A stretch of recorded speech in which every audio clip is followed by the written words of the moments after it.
Sudah saya jelaskan sebelumnya ya, bahwa mazhab Asy'ari bukan mazhab yang baru, bukan mazhab yang datang dengan agama baru, tapi dia adalah mazhab yang mewarisi akidah salafus saleh, yang mewarisi akidah salafus saleh.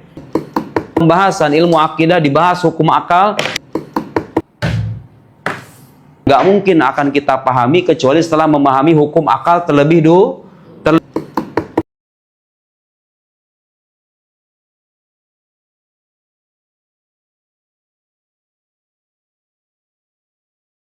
Yang mewarisi akidah salafus saleh. Akan dikatakan bahwa Ibnu Taimiyah tidak di atas metode salaf. Ini kebalik otaknya. Lah ini kitab Ummul Barahin, satupun dia tidak mendatangkan pandangan ulama salaf. Tidak ada satupun bukti yang menandakan bahwa dia di atas metode salaf. Tapi di awal videonya dia mengatakan salafus saleh. Salafus saleh yang mana, Mas?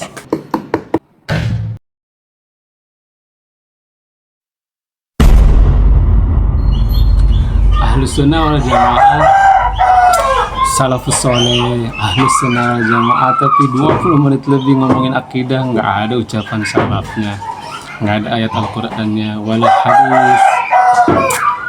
Iya, kalau mau membahas ya bahas aja, nggak apa-apa, silakan pakai akal-akal, tapi jangan ngaku-ngaku Ahlus Sunnah wal Jamaah, jangan ngaku-ngaku salafus saleh.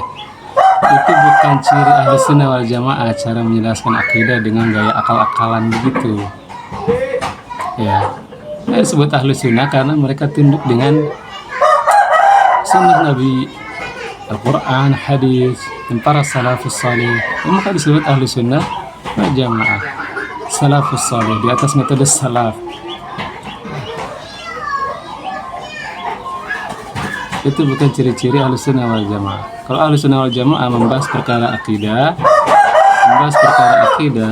apalagi terkait Allah, apalagi terkait Allah Subhanahu wa Ta'ala, ya minimal mereka mengutiplah pandangan para ulama salaf kita untuk mendukung argumentasi akal-akalannya dia, minimal gitu kan. Jadi kita bisa lihat benar nggak ini orang di atas metode salaf atau cuman dari kantongnya sendiri. Misalnya sebut saja para ulama salaf yang menguatkan pandangan dia. Misalnya kalau kita membahas tentang Allah, misalnya kita kutip pandangan Imam As-Sabuni di dalam kitab Aqidatus Salaf wa Ashabil Hadis. Di sana Imam As-Sabuni mengatakan wa yathbituna lahu jalla jalaluhu ma athbatahu li nafsihi fi kitabih wa ala lisan rasulih sallallahu alaihi wasallam wa la ya'taqiduna li sifatihi bi sifati khalqihi. Itu misalnya kita mau menyatakan bahwa sebagai seorang ahli sunnah wal jamaah kita menetapkan sifat-sifat Allah sebagaimana Allah dan Rasulnya tetapkan atas Allah sendiri. Kita tidak mengada-ngada di dalam pensifatan Allah kecuali hanya sebatas apa yang disebutkan oleh Allah Subhanahu wa Ta'ala baik di Al-Quran maupun melalui hadis. Begitu. Sebagai yang disebutkan oleh Imam As-Sabuni, para pendahulu kita dia dari kalangan salaf, makanya kita bangga di atas metode salaf. Mengaku-ngaku salafus saleh, 20 menit lebih ngoceh tentang Allah tapi satu biji pun tidak dia datangkan pandangan para salaf. Jangan para, satu salaf aja dia nggak berani datangkan, dan mungkin tidak bisa datangkan karena memang terkait sifat Allah ya sempit dada mereka kalau hanya mencukupkan apa-apa yang datang dari Al-Quran dan hadis Nabi. Nggak mencukupkan atas mereka, sehingga mereka perlu mendatangkan dari luar Islam.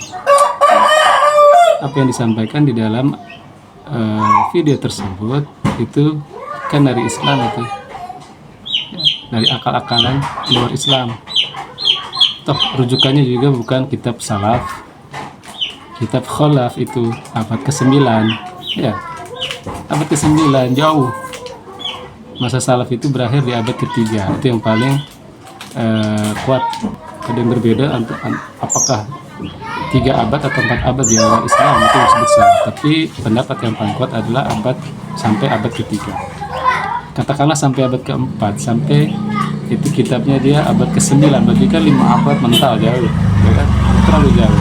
Sebenarnya mau dia penulisnya abad ke-9, kayak Jangankan penulisnya abad ke-9, penulisnya abad 21 aja, tapi kalau kitabnya itu benar-benar nukilan, dia pandangan dia nukil dari para salaf, ya dia berbangga diri karena apa yang disampaikan di atas metode salaf dan ada buktinya. Jadi kalau Ibnu Taimiyah menjelaskan di dalam kitabnya Majmu'atul Fatawa dan di dalamnya banyak sekali nukilan para ulama salaf, ya berarti Ibnu Taimiyah di atas metode salaf.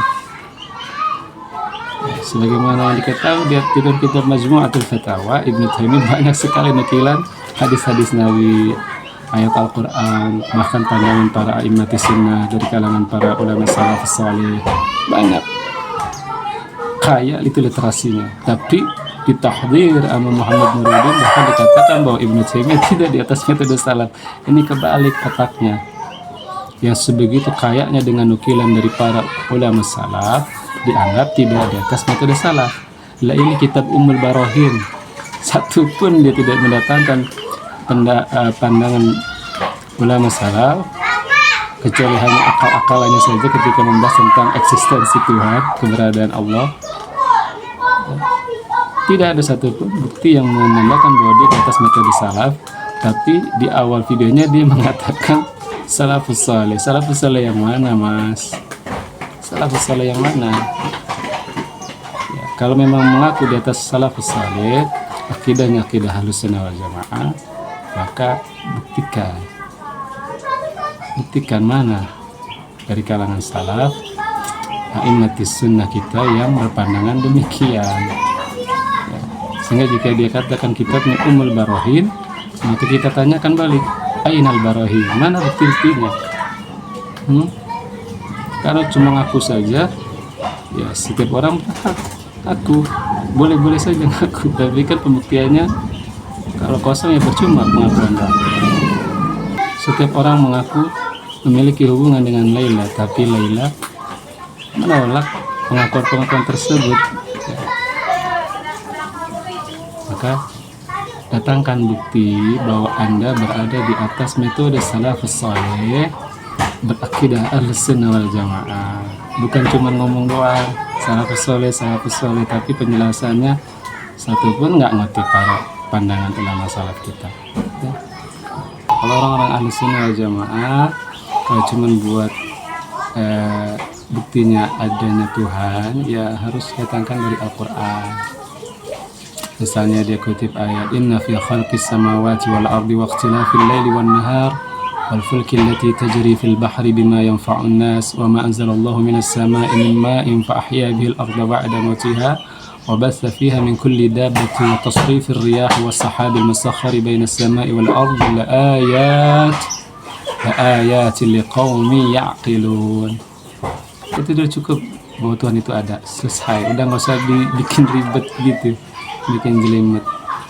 Dan Allah Subhanahu wa Ta'ala menantang orang-orang yang tidak beriman dengan ajaran Islam, dengan Al-Quran, itu pada hal yang bisa dijangka oleh akal manusia sebenarnya, bukan pada perkara mengorek-ngorek tentang eksistensi Tuhan. Itu agak sulit, mencari-cari bukti itu sulit ya.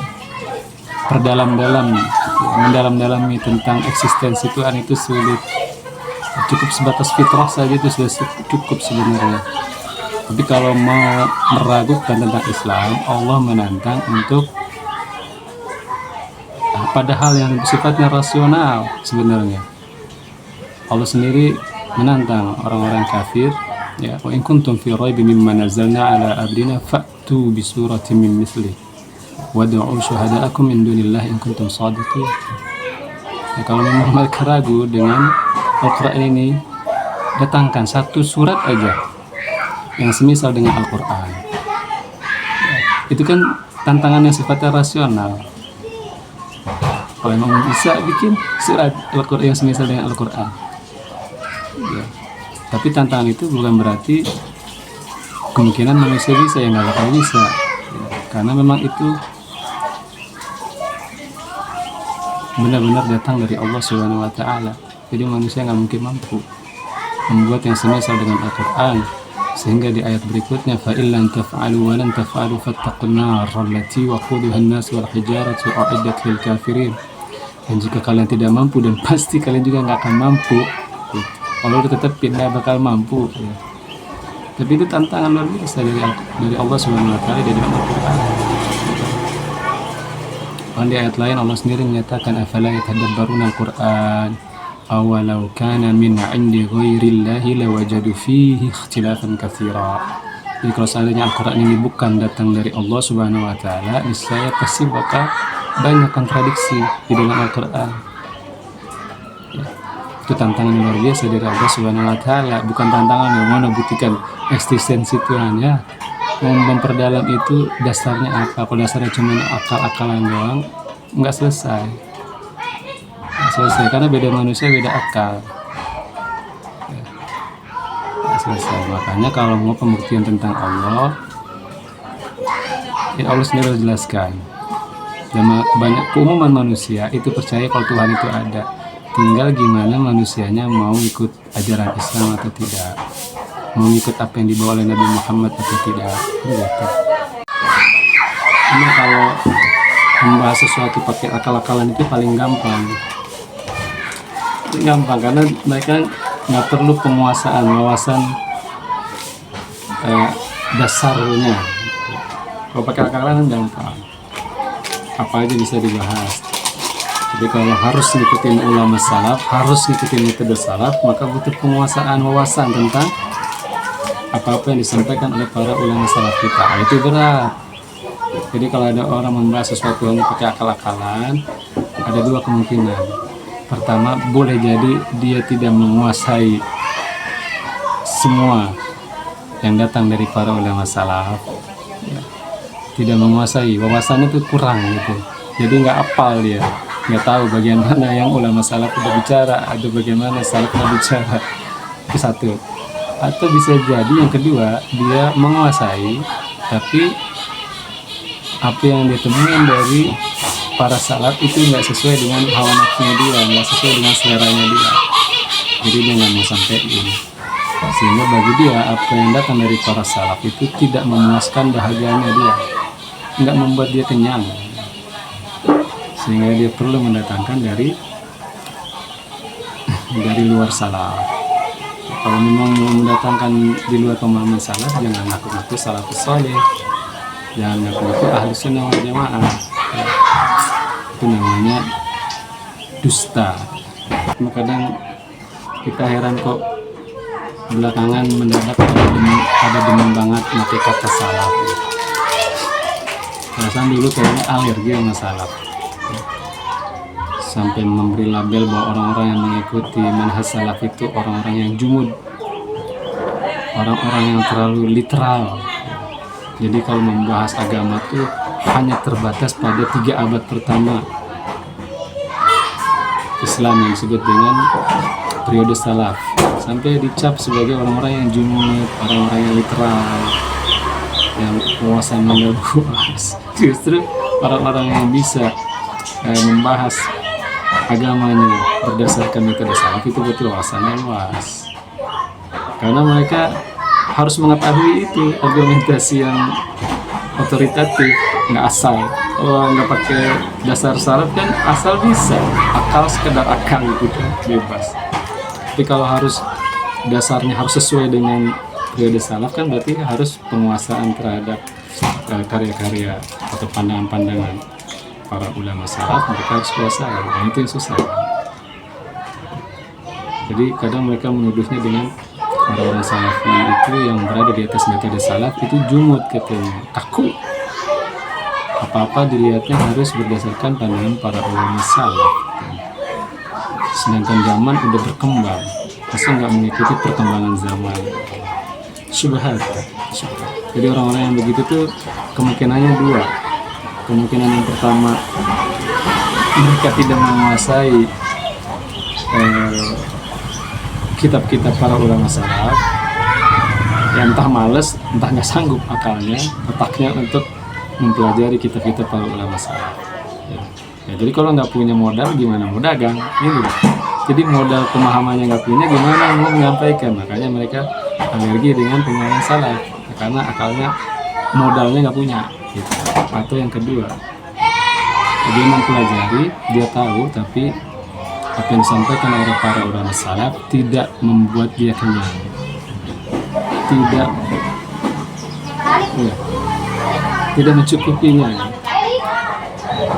mencukupinya, Kenapa? Karena nggak sesuai dengan hawa nafsunya. Hawa nafsunya menghendaki yang lain.